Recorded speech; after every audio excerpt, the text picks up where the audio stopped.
اللہ تبارک و تعالی ارشاد فرماتا ہے فَإِن تَنَازَعْتُمْ فِي شَيْءٍ فَرُدُّوهُ إِلَى اللَّهِ وَالرَّسُولِ إِن كُنتُمْ تُؤْمِنُونَ بِاللَّهِ وَالْيَوْمِ الْآخِرِ کہ اگر تمہارا کسی معاملے میں اختلاف ہو جائے، تنازع ہو جائے، کسی معاملے میں تمہارا جھگڑا ہو جائے، تو پھر تم اللہ اور اس کے رسول کے حضور رجوع کر لو، اس اختلاف کو، اس معاملے کو، اس جھگڑے کو قرآن و سنت پر تم پیش کرو۔ اگر تم ایمان لاتے ہو اللہ پر اور یوم آخرت پر، تو جھگڑا ہو گیا تو اللہ تبارک و تعالیٰ نے کیا طریقہ کار بیان فرمایا کہ اگر تم اللہ اور یوم آخرت پر ایمان رکھتے ہو تو پھر جو بھی اختلاف ہوا ہے، جو بھی جھگڑا ہوا ہے،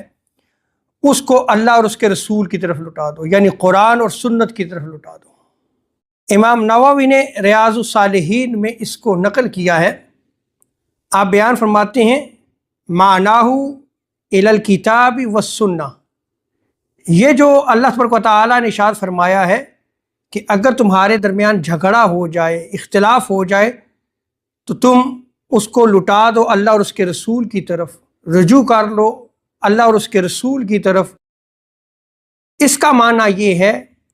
کہ کتاب یعنی قرآن اور سنت حضور تاجدار کائنات صلی اللہ تعالی وسلم کی سنت و حدیث، آپ کے فرامین۔ حضرت مجاہد تابعی آپ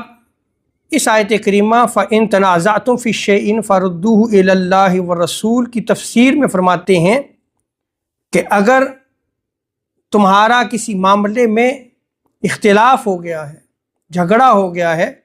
تو تم اسے اللہ اور اس کے رسول کی طرف اسے لٹا دو، تم اللہ اور اس کے رسول کی طرف رجوع کر لو۔ اس کا معنی یہ ہے کہ تم اسے اللہ کی کتاب یعنی قرآن اور رسول کریم علیہ الصلوۃ والسلام کی سنت کی طرف پھیر دو۔